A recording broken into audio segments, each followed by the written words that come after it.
ترجمہ قرآن کا جو معاملہ ہے، قرآن کے ساتھ ایک تعلق کا جو معاملہ ہے، اس کو وہ کیسے استوار کریں؟ ان لوگوں کے بارے میں کیا رائے رکھتے ہیں جنہوں نے قرآن کو ڈاکٹر صاحب یا تنظیم کے مزاج سے ہٹ کر سمجھا ہے؟ کچھ لوگ کہتے ہیں کہ ہم تنظیم بھی جوائن کرنا چاہتے ہیں اور پھر تصوف کی بیعت بھی کرنا چاہتے ہیں۔ کیا تنظیم اسلامی میں تزکیہ نہیں کرایا جاتا؟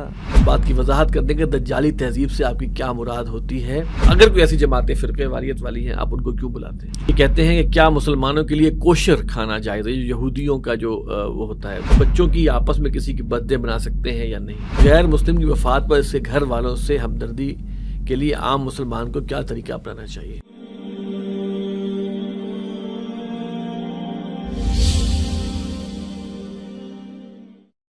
نحمدہ ونصلی علی رسولہ الکریم۔ محترم ناظرین، السلام علیکم ورحمۃ اللہ وبرکاتہ۔ پروگرام امیر سے ملاقات فروری 2025 میں خوش آمدید۔ اسٹوڈیو میں ہمارے ساتھ موجود ہیں امیر تنظیم اسلامی جناب شجاع الدین شیخ صاحب، جو آپ کے سوالات کے جواب دیں گے، اور ہم نے آپ کو بتایا ہوا ہے کہ سوالات آپ ہمیں بھیج سکتے ہیں۔ ہمارا ای میل ایڈریس ہے markaz@tanzeem.org۔ السلام علیکم ورحمۃ اللہ وبرکاتہ۔ وعلیکم السلام ورحمۃ اللہ وبرکاتہ۔ عثمان عبداللہ صاحب ہیں راولپنڈی سے۔ انہوں نے کہا ہے کہ ڈاکٹر اسحاق احمد کی تقریر و تحریر کی طرح آپ کے بیانات اور گفتگو میں بھی دجالی تہذیب وغیرہ کا ذکر کثرت سے آتا ہے۔ اس سے بعض لوگ غلط فہمی یا زدم زدہ کی بنیاد پر یہ مطلب لیتے ہیں کہ تنظیم اسلامی اپنے علاوہ سب کو دجال یا دجالی کارندہ معاذ اللہ سمجھتی ہے۔ ایک صاحب نے تو یہاں تک کمنٹ کیا کہ آپ کے بقول قرآن کو جیسا آپ سمجھے ہیں وہ صحیح ہے، باقی سب دجالی تفسیریں ہیں معاذ اللہ۔ آپ آن ریکارڈ اس بات کی وضاحت کر دیں کہ دجالی تہذیب سے آپ کی کیا مراد ہوتی ہے، اور معاشرے کے دجالی تہذیب کے زیر اثر ہونے سے آپ کی کیا مراد ہے؟ ایک تو یہ سوال ہے۔ دوسرا کا سوال یہ تھا کہ ان لوگوں کے بارے میں کیا رائے رکھتے ہیں جنہوں نے قرآن کو ڈاکٹر صاحب یا تنظیم کے مزاج سے ہٹ کر سمجھا ہے؟ اچھا، بڑا اسٹریٹ فارورڈ کوسچن ہے۔ ہاں، البتہ دونوں باتیں ذرا الگ الگ ہے، لہٰذا پہلے کو ہم لے لیتے ہیں۔ پہلے کو ہم پہلے لے لیتے ہیں، الاول فالاول، کہ دیکھیے دجال ایک شخصیت ہے اور اس نے نکلنا ہے، اور کب نکلے گا اللہ بہتر جانتا ہے۔ البتہ اس کے فتنے کے بارے میں اللہ کے رسول کا معمول کیا ہے صلی اللہ علیہ وسلم، وَأَعُوذُ بِكَ مِن فِتْنَةِ الْمَسِيحِ الدَّجَّالِ۔ ہر فرض نماز کے بعد جو اذکار و دعائیں ہیں ان میں الفاظ شامل ہیں نا، یہ حضور کی دعا ہے علیہ السلام۔ 14 صدیوں سے زیادہ ہو گیا، ابھی تک دجال نکلا نہیں، لیکن 14 صدیوں پہلے سے اللہ کے رسول علیہ السلام متنبع کر رہے ہیں۔ تو اللہم انی اعوذ بک من فتنۃ المسیح الدجال، اللہ میں تیری پناہ میں آنا چاہتا ہوں المسیح الدجال کے فتنے سے۔ پھر حضور علیہ السلام ہمیں سورۃ الکہف کی تلاوت کی تلقین جمعے کے دن آپ فرما گئے۔ اچھا، تو دجال ایک تو شخصیت کا نام، اور دجل عربی زبان کا لفظ ہے۔ دجل دھوکے کو کہتے ہیں، فریب کو کہتے ہیں۔ اچھا، دنیا اپنی جگہ ایک دھوکہ ہے، قرآن پاک اس ایک اور معنی میں کہتا ہے وَمَا الْحَيَاةُ الدُّنْيَا إِلَّا مَتَاعُ الْغُرُورِ۔ 3 مرتبہ کم از کم الفاظ ہے قرآن کریم میں، یہ دنیا کی زندگی دھوکے کے سامان کے سوا کچھ بھی نہیں۔ اب بانی تنظیم ڈاکٹر اسرار صاحب رحمۃ اللہ علیہ، بالخصوص ان کا جو فتنہ دجال کے موضوع پر خطابات کا سلسلہ ہے، سورۃ الکہف کے تعارف کے حوالے سے ہے، سائنس اور کلیسا کا تصادم پر ان کے بڑے پرانے بڑے قیمتی جامع خطابات ہیں۔ اگر ہمارے بھائی عثمان، ان کا نام ہے نا، عثمان عبداللہ جی، تو اگر وہ سماعت کر لیں انشاءاللہ تعالیٰ تو ایک تو کلیئرٹی ہو جائے گی کہ ہم دجال یا دجالی تہذیب جب کہتے ہیں اس کا کیا معنی ہوتا ہے۔ دوسری بات کیا ہے کہ بانی تنظیم کا بڑا زبردست انالیسس ہے، جو کہ چھپا ہوا تو ہے اس کتابچے میں، جس کا نام ہے اسلام کی نشت ثانیوں کرنے کا اصل کام، کہ اس وقت ایک عالمی سطح پر ایک دجالی تہذیب غالب ہے، ایک ایسی تہذیب کی جس کی اٹھان وحی کے انکار پر ہے، اور 3 چیزوں کے مقابلے میں 3 چیزوں پر توجہ مرکوز ہو کر رہ گئی ہے۔ خدا نظر نہیں آ رہا، معاذ اللہ، تو بحث سے باہر، لیکن کائنات نظر آ رہی، کائنات پر خوب ڈسکشن ہے۔ روح نظر نہیں آ رہی، بحث سے باہر۔ جسم نظر آ رہا ہے، جسم پر ساری توجہ ہے۔ آخرت کس نے دیکھی؟ مر کے واپس کون آیا؟ بحث سے باہر دنیا نظر آ رہی، موجود ہے۔ تو یہ ساری چیزیں، کائنات، جسم اور دنیا نظر آ رہی، اسی پر ساری توجہ ہے، اسی پر ساری محنت ہے، اور خالق کائنات اور روح اور آخرت یہ بحث سے باہر۔ تو یہ بھی بہت بڑا دجل ہے کہ جو نظر آ رہا ہے اسی کو سب کچھ سمجھا جائے۔ اچھا، ہمارا ایمان کہاں سے شروع ہوتا ہے؟ الذین یؤمنون بالغیب۔ ہم تو اس ظاہر کی نفی کی بنیاد پر اپنا ایمان کھڑا کرتے ہیں کہ جو نظر آ رہا ہے یہ اصل نہیں ہے، تو اس معنی میں ہم دجل کو بیان کرتے ہیں۔ پھر اسی دجل پر مبنی ایک دجالی تہذیب، جس کو ڈاکٹر صاحب فرماتے تھے رحمۃ اللہ علیہ، ایک آنکھ وہ کھلی ہوئی ہے مادی علوم والی، تو نتیجتاً کائنات پر غور و فکر ہے، ایکسپلور کیا جائے، دنیا پر غور و فکر ہے، عروج اور زوال کی بحثیں کی جائیں، جسم پر غور و فکر ہے، آرام بھی فراہم کیا جائے، خوب عیاشی کے سامان بھی، اور روح اور آخرت اور خالق کائنات بحث سے باہر۔ اب جب اس ایک آنکھ سے ہی سب کچھ دیکھا جا رہا ہے تو ساری تہذیب اسی کی بنیاد پر پروان چڑھے گی. اب جب لوگ تجزیے بھی کریں گے حالات پر تو اسی ایک آنکھ سے کریں گے. لوگ سیاسی امور پر تجزیہ کریں گے, معاشرتی معاملات پر تجزیہ کریں گے, فوائد پر تجزیہ کریں گے, نقصانات پر تجزیہ کریں گے, اسی ایک آنکھ کے انالیسس سے. اس کو ہم کہتے ہیں کہ یہ ایک دجالی تہذیب ہے جو آج مسلم معاشروں پر بھی غالب ہے. بہت سادہ سی مثال لے لیں, بچے کے ایگزامز میں نمبرز بڑے اچھے آ گئے. ارے بھائی میں نے جان لگائی بچے کے پیچھے, میں نے تو 6 دن کی چھٹی لے کے اس کو فائنلز کی تیاری کروائی, میں نے بہترین ٹیوشن سینٹر یا اکیڈمی میں اس کو میں نے انرول کروایا, بھاری بھاری فیسیں دی ہیں, دن رات ایک ہی ہے, مذاق نہیں ہے. He got a first position. Allah کہاں گیا؟ کیا ہمارا یہ تجزیہ دجالی تہذیب کی اٹھان پر جو تہذیب کھڑی ہے یا دجالی فتنے کی بنیاد پر جو تہذیب کھڑی ہے اس کا ریپلیکا نہیں؟ بے خدا تہذیب. بے خدا تہذیب. ہاں اچھا, گھر سے فون آیا جی بڑا مسئلہ ہو گیا, بچے کا ایکسیڈنٹ, ارے تم فلاں ہاسپٹل لے کے پہنچو, بڑا زبردست ڈاکٹر ہے, ابھی میں فون کرواتا ہوں, ابھی اس کا علاج ہو جائے گا, سب کچھ ہو جائے گا. پہنچے, علاج ہو بھی گیا, دیکھا کیسا زبردست ڈاکٹر ہے. کہاں گیا الحمدللہ؟ کہاں گیا اللہ شافی؟ کہاں گیا کہ کسی کی کوئی طاقت اور قوت نہیں ہے؟ بحث سے باہر. تو یہ تو آج زبان زد عام جو ہمارے کامنٹس ہیں, I did this, yes we can. ہاں آپ کا بڑا زبردست ایک جملہ تھا کہ ہم گھر میں گلاس ٹوٹ جائے تو ہمیں غصہ آتا ہے, اور اللہ کے احکامات گھر میں ٹوٹ رہے ہو تو ہم اس کا احساس مسئلہ, کیونکہ اللہ ترجیحات میں نہیں, معاذ اللہ.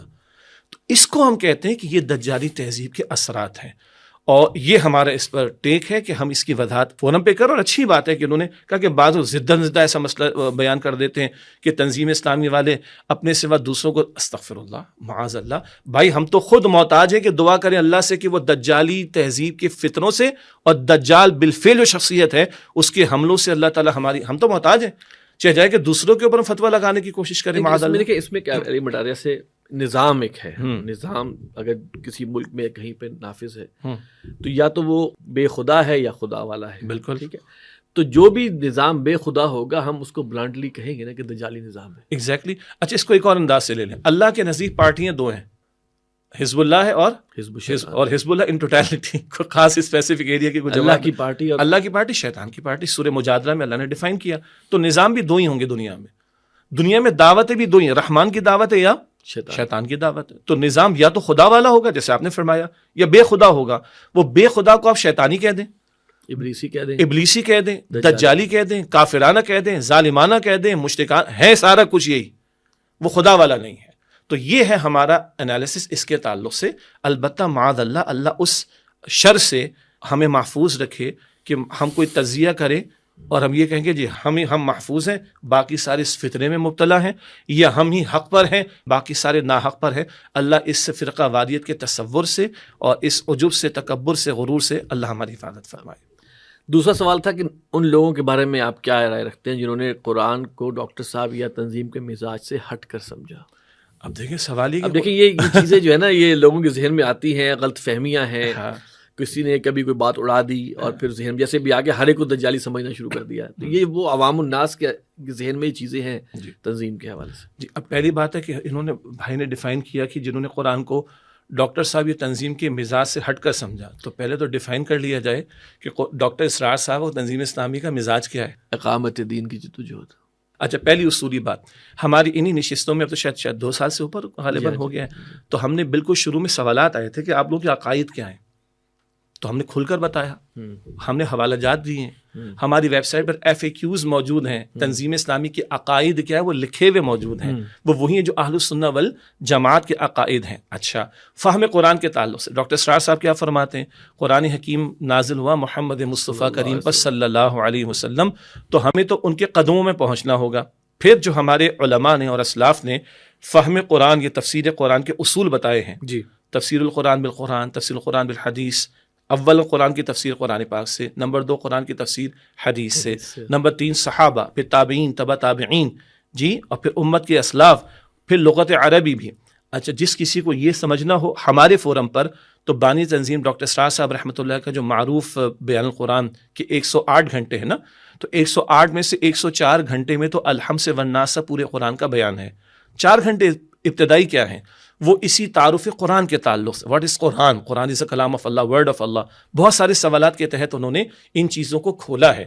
اور پھر یہ کہ قرآن سمجھنا ہے، بالخصوص عقائد کا معاملہ ہو، احکام کا معاملہ ہو، تو یہ کوئی نئی باتیں تھوڑی ہیں. عقائد تو پیچھے سے پیچھے جانا پڑے گا، احکام میں پیچھے سے پیچھے جانا پڑے گا، تا آ کے حضور کے قدموں میں پہنچ جائیں صلی اللہ علیہ وآلہ وسلم. پھر ایک اصول کیا ہے، خیر القرون قرنی ثم الذین یلونہم ثم الذین یلونہم، کہ میری امت میں سے بہترین حصہ کون سا؟ جو میرا خود اپنا حضور موجود ہے، پھر وہ جو میرے بعد، پھر وہ جو ان کے بعد. تو حضور کا دور، آپ کے ساتھ صحابہ، پھر تابعین، تبع تابعین. یہ سارے مباحث بھی ڈاکٹر صاحب نے بیان قرآن سے قبل، یعنی جو ترجمہ قرآن بیان کیا 1998 میں، اس سے پہلے 4 گھنٹوں میں ان کو واضح کیا ہے.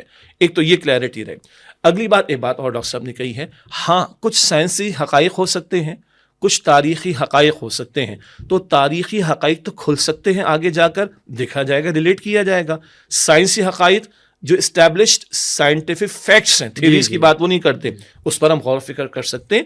لیکن مجموعہ دین، عقائد اور احکام، ہم پیچھے سے پیچھے جائیں گے.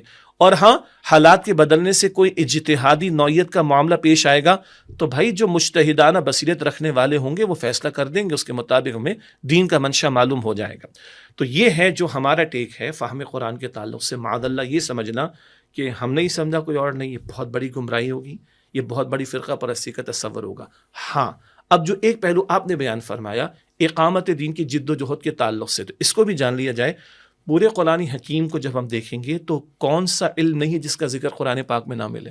یہ تو اللہ کے رسول فرمان علیہ السلام کے قیامت تک اس کے علم و حکمت کے خزانے کھلتے چلے جائیں گے. ہاں، تنظیم اسلامی کا ٹیک یہ ہے کہ اللہ کا دین مکمل ضابطہ حیات ہے اور یہ اپنا غلبہ چاہتا ہے. ہماری دینی ذمہ داریوں میں اکیلے اکیلے اللہ کا بندہ بننا شامل نہیں ہے، بلکہ اس سے آگے بڑھ کر اللہ کی بندگی کی دعوت دینا اور اللہ کی بندگی پر مبنی نظام کو قائم کرنے کی جد و جہد کرنا بھی شامل.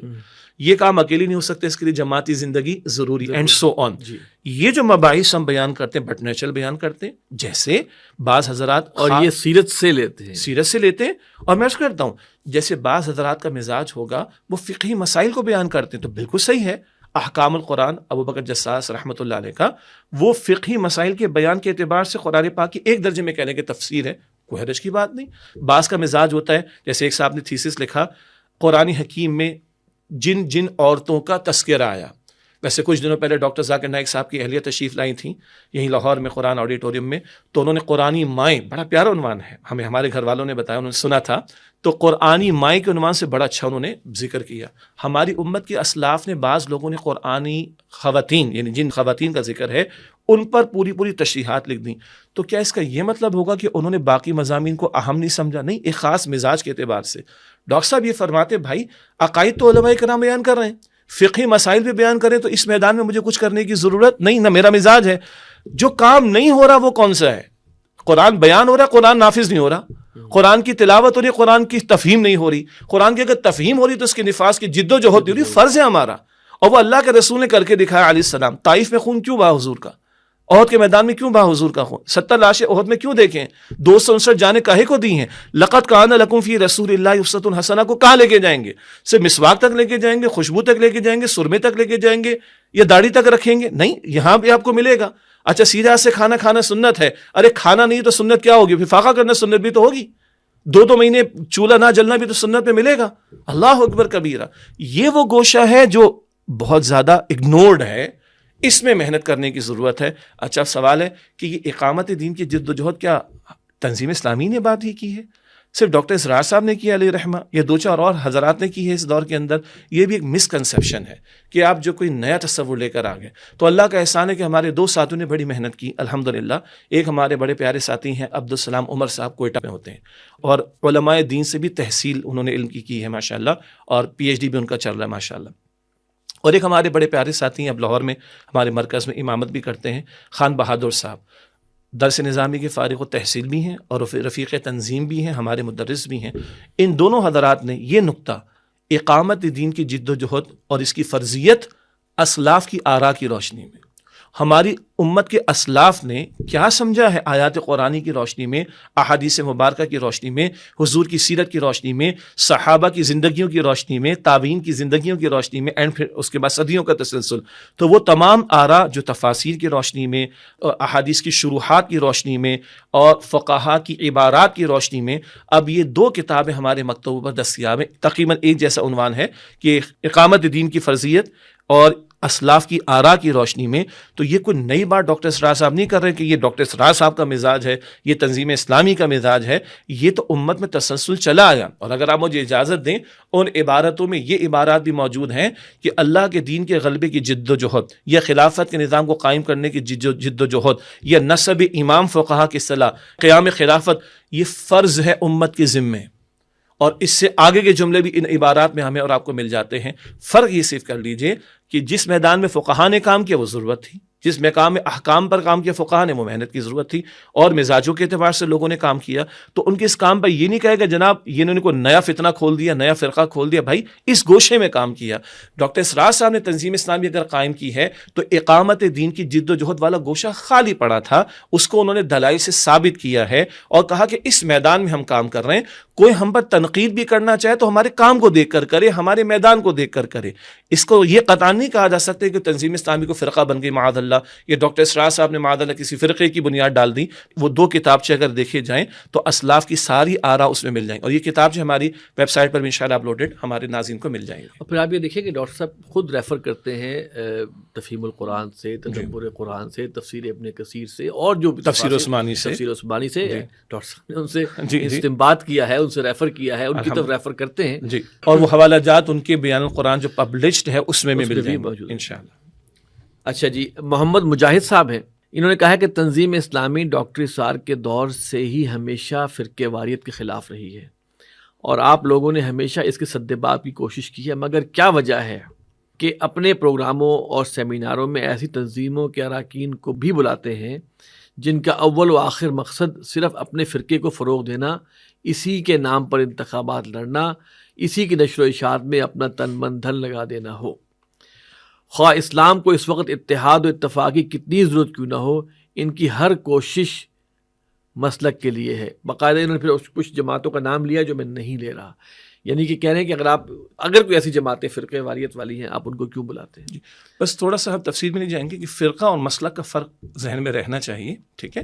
یہ مختلف مکاتب فکر ہم کہیں تو مناسب رہے گا، مختلف مسالک کی جماعتیں کہیں تو مناسب رہے گا۔ ہاں، اس میں وہ بھی ہیں کہ جو باقاعدہ ٹھیٹھ علماء کی جماعتیں ہیں، پھر وہ بھی ہیں بعض کے جو دینی سیاسی جماعتیں بھی ہیں، مذہبی سیاسی جماعتیں بھی ہیں۔ تو ہمارے بھائی نے جو فرمایا کہ ہم اتحاد و اتفاق کی بات کرتے پھر اپنے سیمینارز میں کیوں بلاتے، تو جواب تو آپ کے پاس آدھا آ گیا۔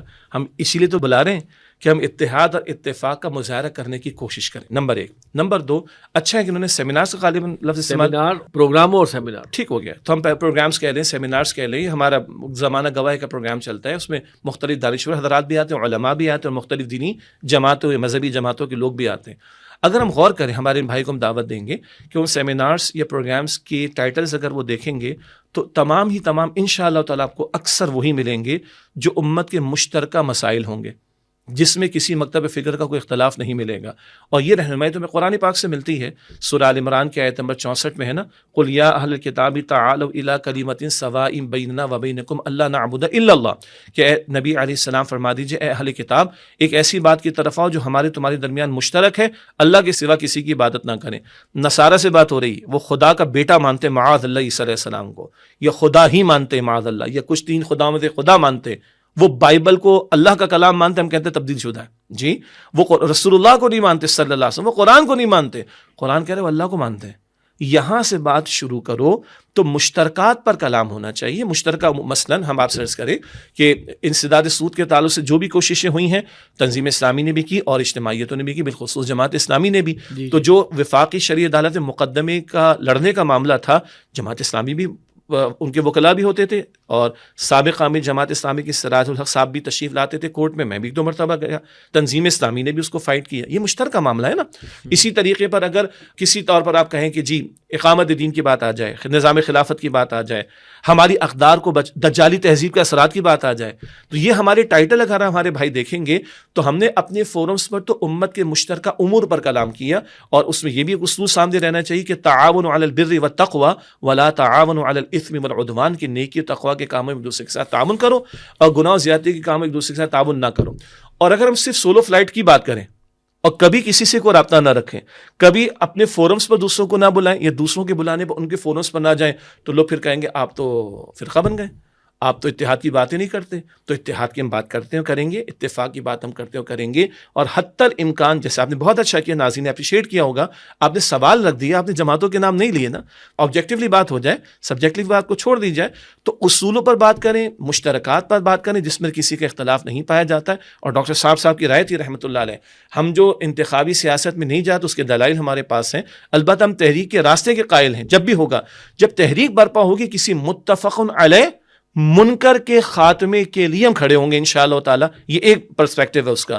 تو متفق علیہ کا مطلب یہ کہ ایسی بڑی برائی منکر کے خلاف ہم کھڑے ہوں جس پر تمام مکاتب فکر کا اتفاق ہو. اور آج اگر ہم رابطہ رکھیں گے, ان کے یہاں جائیں گے, ان کو ہم اپنے یہاں بلائیں گے, اپنے فورمز پر ان کو بلائیں گے اور مشترکات پر کلام کریں گے, ذہن سازی ہوگی, تو کل اگر کسی تحریک کے اٹھنے کا معاملہ ہوگا تو کوئی لوگوں کا بھی ذہن بنا ہوگا اور مشترکات پر ہی تحریک اٹھائی جا سکتی ہے. سب لوگ 100% ایک دماغ کے ہو جائیں, یہ امپاسبل سی بات ہے. اچھا, جب کچھ سوال وہ ہیں جو فقہی نوعیت کے, اگرچہ ہم ریکویسٹ کرتے ہیں کہ فقہی نوعیت کے سوالات نہ بھیجیں, لیکن اس کا بس مختصر سا جواب چاہیے ہوگا. محمد حماد صاحب یہ کہتے ہیں کہ کیا مسلمانوں کے لیے کوشر کھانا جائز ہے, یہودیوں کا جو ذبیحہ وغیرہ, اور اگر ہے تو اس کی اجازت کیوں ہے؟ سبحان اللہ. یہ حماد بھائی کہاں سے ہیں؟ انہوں نے لکھا نہیں. اچھا, اب آئی ڈونٹ نو کہ وہاں ہے کہ نہیں. دیکھیے اصولی مسئلہ سمجھ لیں, اور یہ میدان کس کا ہے؟ فقہا کا. ٹھیک ہے جی, تو ہم تو نہیں ہیں. تو جو فقہا اور علماء نے مسئلہ بیان کیا وہ ہم آپ کے سامنے رکھ دیتے ہیں. ساری باتیں, سوال آتے رہتے تو ہم پوچھتے رہتے ہیں, معلومات کرتے رہتے ہیں, مطالعہ جو بھی تھوڑا بہت اللہ نے توفیق عطا فرمائی. تو اصولی بات کیا ہے؟ اہل کتاب کا ذبیحہ حلال ہے. قرآن پاک میں سورہ نساء میں جائیں 5ویں پارے کے شروع میں آپ چلے جائیں, انشاءاللہ تفسیر مل جائے گی, تفسیر بھی مل جائے گی. اہل کتاب کا ذبیحہ حلال ہے مسلمانوں کے لیے. البتہ کون سے اہل کتاب؟ نمبر 1, خدا کو تو مانتے ہوں, ایتھیسٹ نہ ہو چکے ہوں, خدا کے منکر تو نہ ہو. نمبر 2, جس مذہب پر, یہودیت ہوگا یا عیسائیت ہوگا, اپنے مذہب کی تعلیمات پر عمل پیرا بھی ہوں. اگر ایسے اہل کتاب ہیں تو ان کا ذبیحہ مسلمانوں کے لیے حلال ہے. یہ ہے مسئلہ, یہ ہے فتویٰ جو علماء کرام نے بیان فرمایا. تو اگر یہ شرائط پوری ہوتی ہوں تو اہل کتاب کا ذبیحہ مسلمانوں کے لیے حلال ہے. اچھا, اس کی اجازت کیوں ہے؟ اسی کہ قرآن نے اس کی اجازت دی ہے. لیکن اگر وہ ذبح جو کیا گیا وہ اللہ کے علاوہ کسی کے نام پہ کیا تو وہ بھی جائز نہیں ہے. تو مزے کی بات ہے نا, پھر تو وہ اپنے مذہب کی تعلیم پر بھی نہیں رہے. بالکل صحیح. اچھا, یہ تو اہل کتاب کے تعلق سے. جی, باقی اس میں تقویٰ کے بڑے درجات ہو سکتے ہیں. وہ صرف اشارہ ہم کر دیں, سورہ کہف میں جو اصحاب کہف کا واقعہ ہے نا, تو جب کسی ایک کو کہا کہ جاؤ اور شہر سے جلدی سے کھانا لے کر آؤ, تو ازکا لکم, کیسا لے کر آنا؟ جو پاکیزہ ہو. تو ہم اگر مسلمان معاشرے میں بھی رہے نا تو بہت سارے اور معاملات بھی آتے ہیں. محض بسم اللہ اللہ اکبر پڑھ لینا کافی نہیں ہے. یہ دیکھا جائے گا کہ وہ جو ذبیحہ کا جانور ہے, وہ جو خریدا گیا یا اس کا جو گوشت خریدا گیا وہ حلال سے کہ حرام سے, تو پھر تقویٰ کے درجات بھی بڑھیں گے. لیکن مطلق قانونی اعتبار سے, فقہی اعتبار سے جواب وہی جو میں نے آپ کے سامنے عرض کیا. باقی ہمارے ساتھی سورہ نساء کا بھی مطالعہ کریں تفاسیر میں, اور 5ویں پارے کے شروع میں, تو وضاحت ان کو مل جائیں گی انشاءاللہ. زاہد طفیل صاحب ساؤتھ کوریا, ان کا ہے جی کہ میں ایک اہم ایشو کی طرف آپ کی توجہ دلانا چاہتا ہوں. گزشتہ ماہ ایک جہاز کوریا میں گر کر تباہ ہو گیا جس میں زیادہ تر غیر مسلم کورینز تھے. تقریباً تمام کا انتقال کر گیا. پاکستان ایمبیسی نے اس واقعے کے موقع پر موم بتیاں جلا کر تعزیت بھی کی. سوال ان کا یہ ہے, کیا حکومتی سطح پر ایسا غیر اسلامی رویہ اختیار کرنا درست ہے؟ نیز غیر مسلم کی وفات پر اس کے گھر والوں سے ہمدردی کے لیے عام مسلمان کو کیا طریقہ اپنانا چاہیے؟ جی, یہ موم بتی والا مسئلہ اور موم بتی مافیا والا مسئلہ, ٹھیک ہے, یہ بار غیروں کی ایسی چیزیں ہمارے آئی ہیں. اور جب ترجیحات میں سچی بات ہے دین نہ ہو, اور پھر مسئلہ یہ ہو کہ جی ہمیں ایگزسٹ کرنا ہے, ہمیں ساتھ جینا ہے, ساتھ رہنا ہے, تو پھر چلو تم ادھر کو ہوا ادھر کی, یہ اس کے تحت سارا کچھ ہی کام ہو رہا ہوتا ہے. تو اس پہ کو ہم فتوے کا انداز سے اختیار نہ کریں, لیکن غیروں سے آئی ہوئی چیزوں کو ہمیں اختیار نہیں کرنا چاہیے, چاہے وہ کوریا میں ہو چاہے وہ پاکستان میں ہو. اور یہ بڑی کثرت سے کام ہو رہا ہے, اور بعض لوگوں نے اس کے لیے کوئی دلائل بھی پیش کرنے کی کوشش کی ہے جس کو علماء نے ریفیوٹ کی ہے۔ ہاں، جو غیر مسلم انتقال کر جاتے ہیں، اب میرے لفظ پہ شاید چونکیں گے ہمارے ناظرین، کیا ان سے تعزیت کی جا سکتی ہے؟ تعزیت کی جا سکتی ہے، اور بعض روایات کی روشنی میں علماء نے الفاظ بھی معین کیے ہیں، جس کا حاصل یہ ہے کہ اللہ آپ کو بہتر نعم البدل عطا فرمائے، اور اگلا جملہ بڑا پیارا ہے، اللہ آپ کی اصلاح فرما دے۔ تو غیر مسلم کے لیے دعا کی جا سکتی ہے۔ مثلا سبحان اللہ، موسیٰ علیہ السلام نے کیا سلام پیش کیا تھا فرعون کو؟ 5 الفاظ میں ہے، السلام علی من اتبع الہدی، السلام علی من اتبع الہدی، 5 الفاظ ہیں، سلامتی اس پر ہو جس نے ہدایت کی پیروی کی ہے۔ تو یہ بڑا زبردست جواب ہے۔ تو غیر مسلم اگر انتقال کر جائے تو اس کے گھر والوں سے تعزیت کی جا سکتی ہے، ان کو مطلب جو بھی تسلی کے الفاظ ہو سکتے کہے جا سکتے ہیں، اس میں یہ الفاظ بھی منقول، جس کا مفہوم یہ ہے کہ اللہ آپ کو بہتر نعم البدل عطا فرمائے اور اللہ آپ کی اصلاح فرما دے۔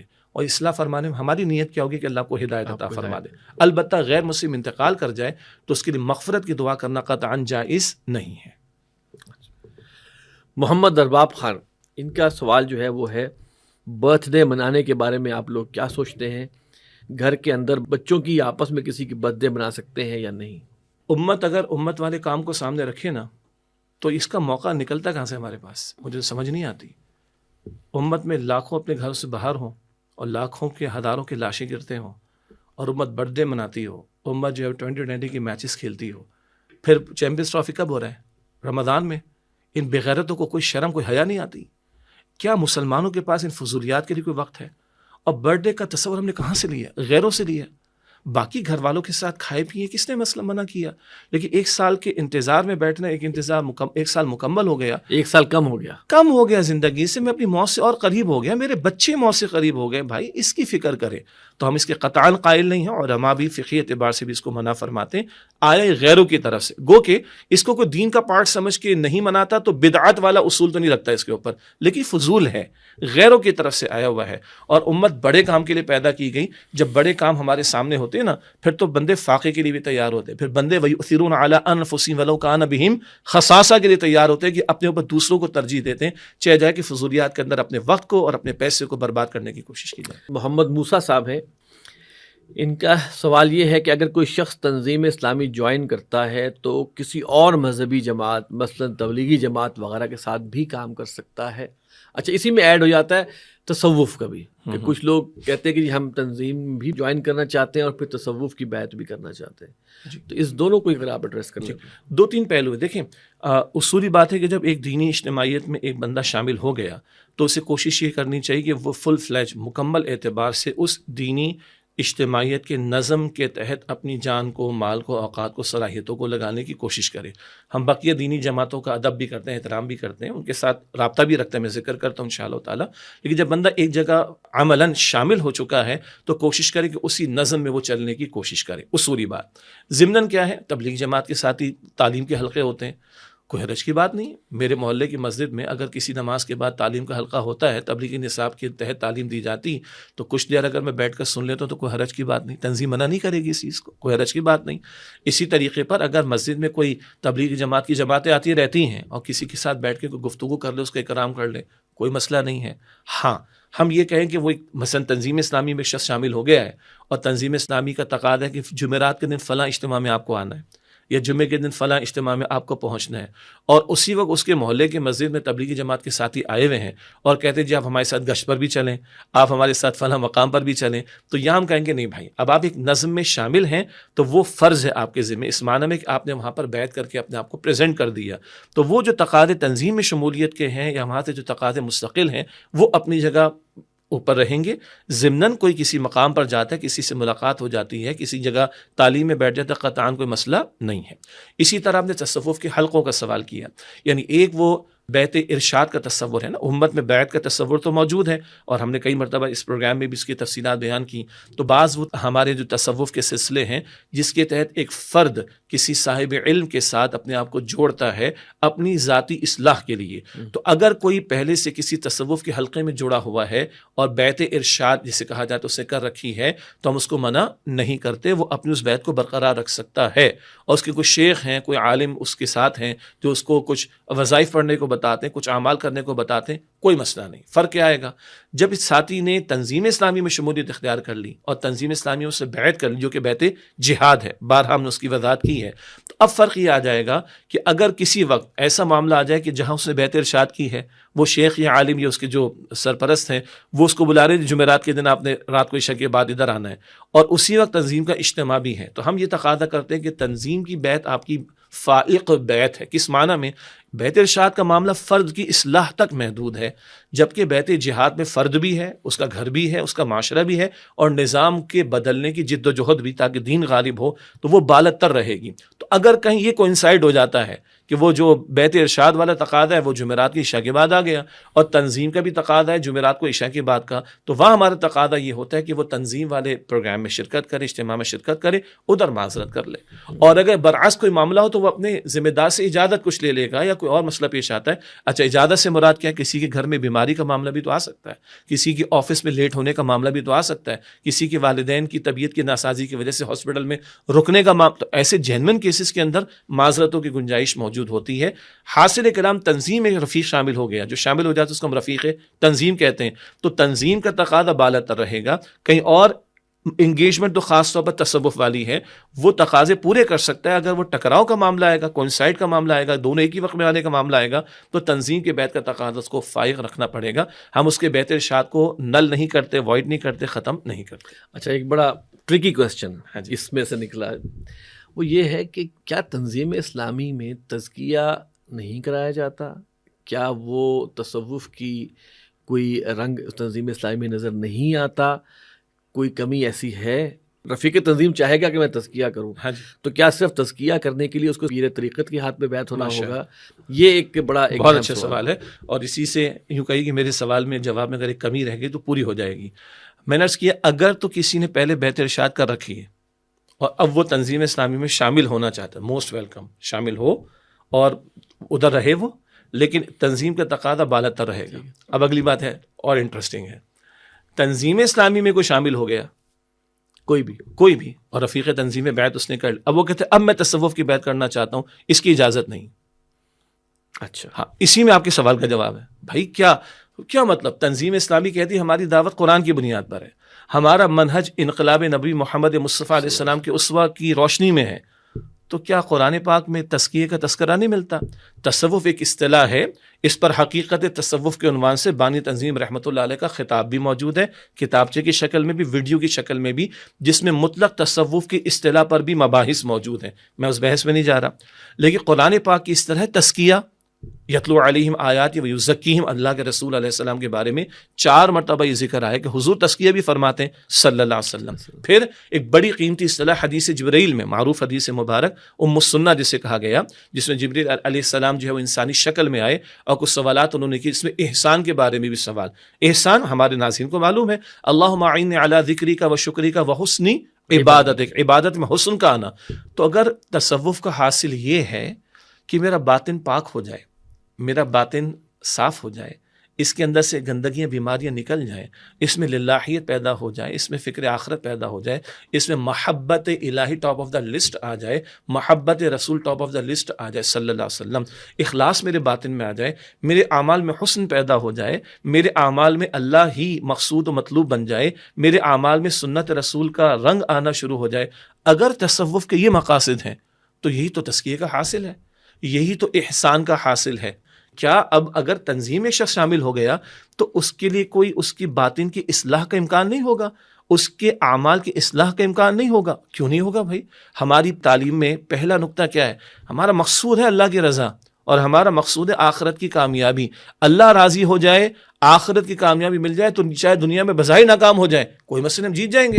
اور دنیا میں بظاہر کامیابی مل جائے, اب عبداللہ بن ابی کے سامنے دین تو غالب ہو گیا تھا, مگر عبداللہ بن ابی نے اپنا پارٹ پلے نہیں کیا, وہ ناکام ہو گیا آخرت کے اعتبار سے. یہ ہمارے پہلا سبق ہے. میرا مقصود کیا ہے؟ ایک فرد جو تنظیم میں شامل ہو, اس کا اولین مقصود ہے کہ اللہ راضی ہو جائے اور آخرت کی کامیابی اس کو میسر آ جائے. اسی کے لیے تو سارا کھکیڑ ملک ہے.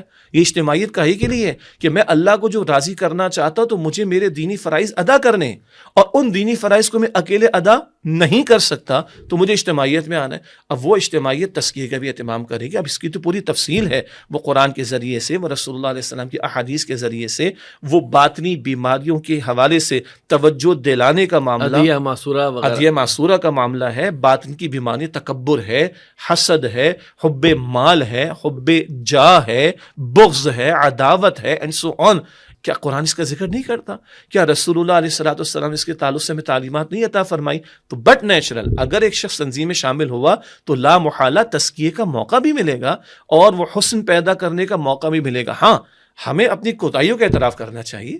اور امام مالک نے فرمایا تھا نا رحمت اللہ علیہ, روضہ رسول کی طرف اشارہ فرما کر صلی اللہ علیہ وسلم, ان کے بعد تو کسی سے بھی اختلاف ہو سکتا ہے, معصومیت تو ختم ہو گئی, خطا کا پتلا تو میں بھی ہوں, سارے انسان ہیں, لیکن یہ اجتماعیت فرد کو معاونت فراہم کرتی ہے تاکہ وہ اپنی دینی ذمہ داریوں کو ادا کر سکے, اور لا محالہ اس میں اس کے باطن کا تزکیہ بھی شامل ہے اور ظاہر کے اعمال کی اصلاح بھی شامل ہے. گویا ہم یہ کہہ سکتے ہیں کہ اہل تصوف کے لیے تنظیم اسلامی کے اندر بھی بہت مواقع ہیں جی, اور اس پر تنظیم میں مرکز اس پر زور دیتا ہے کہ ذاتی اصلاح, ذاتی محاسبہ, ادیہ معصورہ, اللہ کا ذکر, تلاوت قرآن, یہ سب چیزیں جو ہیں یہ ان بلٹ ہیں, ہمارے ہیں باقاعدہ اس کے تعلق رفیق کی ذمہ داریوں میں شامل ہے, ان کی توجہ دلائی جاتی ہے. سابق امیر تنظیم عاقل سعید صاحب نے ان پہلوؤں کے اعتبار سے بڑی کوشش کی, اللہ ان کو جزائے خیر عطا فرمائے, صحت کاملہ بھی عطا فرمائے. اس کے نتیجے میں ہمارے ایک ٹرمینالوجی ہم نے استعمال کی ہے, ہم اس کو احسان اسلام کہتے ہیں.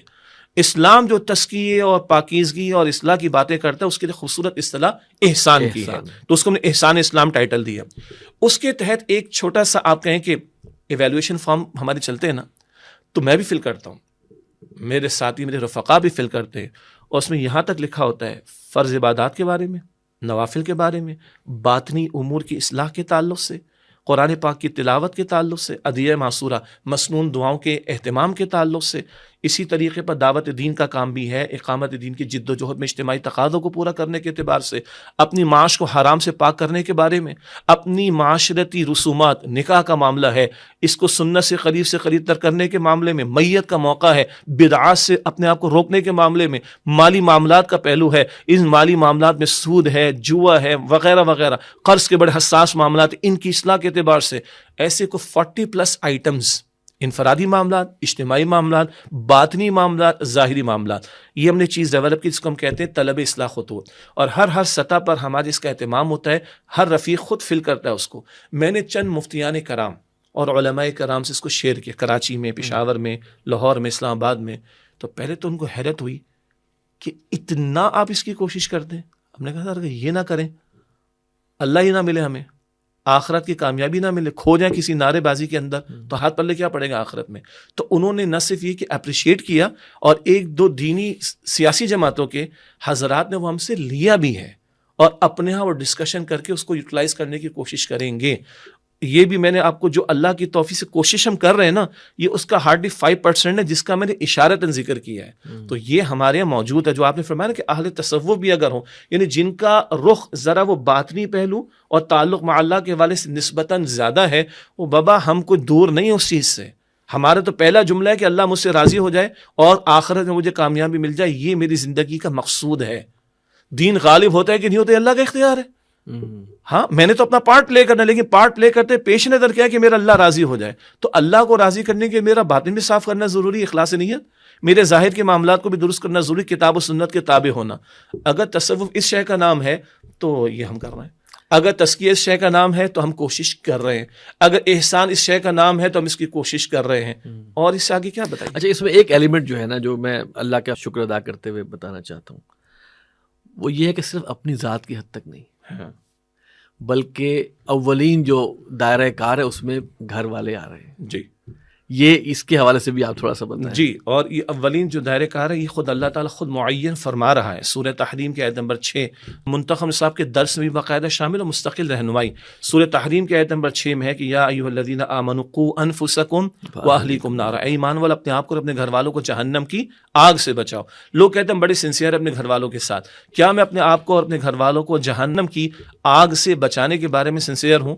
شدید گرمی میں ان کے لیے ٹھنڈے پانی کے لیے ریفریجریٹر بھی لگا دیتا ہوں, اور اگر لائٹ کا پرابلم ہے تو میں جنریٹر بھی لگا دیتا ہوں, میں اے سی بھی لگا دیتا ہوں, نہ جانے کیا کچھ کر لیتا ہوں. ان کو میں قبر کے عذاب اور جہنم کی آگ سے بچانے کے بارے میں اگر کچھ نہیں کر رہا تو کوئی میری سنسیئرٹی اپنے گھر والوں کے ساتھ نہیں. سیدھی سی بات, اللہ کا حکم, اپنے آپ کو اپنے گھر والوں کو جہنم کی آگ سے بچاؤ.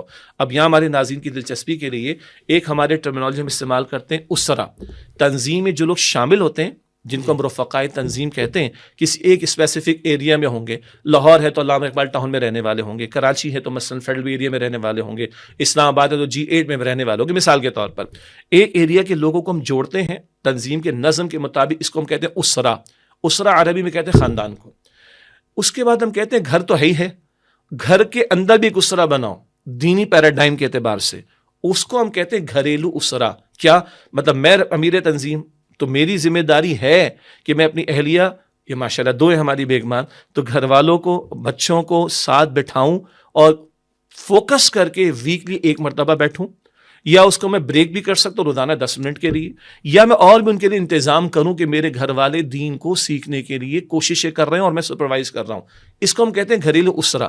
ہمارے ہاں تنظیم میں باقاعدہ اس کا نظم موجود ہے اور ہمارے بہت سارے رفقا یہ کرتے بھی ہیں, اور اس سے ہمارے بہت سارے گھرانوں کو بہت فائدہ ہو رہا ہے الحمدللہ رب العالمین. میں تحدیث نعمت کے طور پر کر دیتا ہوں, یعنی تحدیث نعمت بعض ناظرین کی آسانی کے لیے, وہ اما بنعمت ربک فحدث. اللہ کے رسول کو فرمایا گیا علیہ السلام کہ جو نعمت اللہ نے آپ کو عطا فرمائی کہ اس کا چرچا بھی کیجیے, اس کا ذکر بھی کیجیے. تو ہمارے گھر میں بھی اہتمام ہوتا ہے. میری ٹریولنگ کی وجہ سے اگر میں شہر سے باہر ہوتا ہوں تو کبھی میں اگر ٹریولنگ میں ہوں بائی روڈ اگر, تو آن لائن بھی ہو جاتا ہے کبھی, اور اگر لاہور میں اپنے مرکز میں ہوں یا کسی اور شہر میں اپنے مقام پر جہاں ریزیڈنس یا رہائش عارضی ہے تو وہاں پر میں آن لائن اس اسرے کو مینٹین کرنے کی کوشش کرتا ہوں.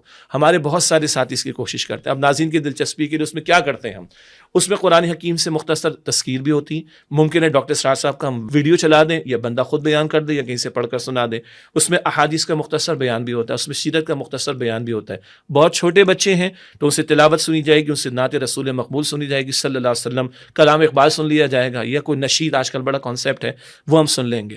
اگر نسبتاً بڑے بیٹے اور بیٹیاں ہیں تو وہ لٹریچر کا مطالعہ ہو جائے گا, کچھ کتب کا مطالعہ ہو جائے گا, پھر ڈسکشن ہو جائے گا.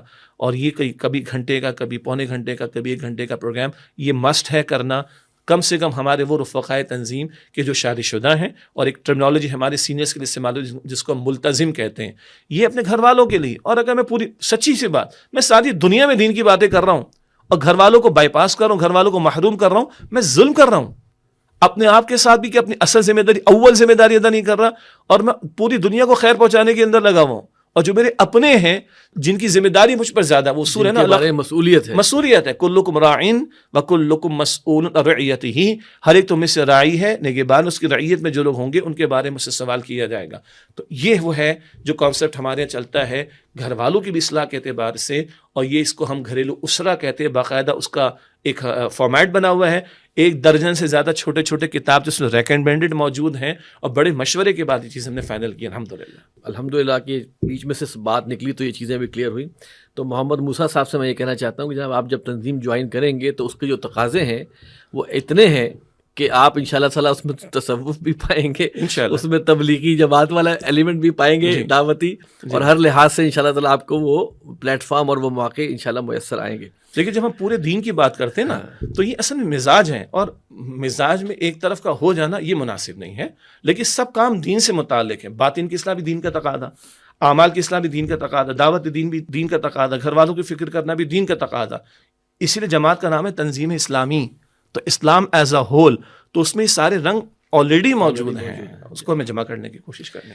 جزاک اللہ, بہت شکریہ جی. ہمارا وقت ختم ہو گیا اور سوالات بھی کچھ 1-2 اور رہ گئے ہوئے تھے, لیکن تبلیغی جماعت وغیرہ کے حوالے سے سوالات تھے جو ہم نے آلریڈی ان کے اس میں ہم نے کچھ ایڈریس کر بھی لیا ہے. محترم ناظرین, یہ تھا ہمارا پروگرام امیر سے ملاقات فروری سن 2025. آپ سے پھر درخواست ہے کہ اگر آپ اپنے سوالات ہمیں بھیجنا چاہتے ہیں تو ہمارا ای میل ایڈریس ہے markaz@tanzeem.org. اپنے سوالات آپ ہمیں وہاں بھیجیں, اپنا نام اور اپنا شہر جہاں پہ آپ رہتے ہیں وہ ضرور لکھیں, اور درخواست یہ ہے کہ فقہی سوالات نہ پوچھیں. باقی جس طرح کے سوالات آپ گلوبلی یا ملکی حالات اور تنظیم کے حوالے سے اور بھی جو سوالات آپ کے ذہن میں ہیں وہ آپ پوچھ سکتے ہیں. تو انشاءاللہ تعالی ہم کوشش کریں گے کہ ان کے جوابات امیر تنظیم سے لے کے آپ کو دیں. اگلے پروگرام تک کے لیے اجازت دیجیے. السلام علیکم ورحمۃ اللہ وبرکاتہ.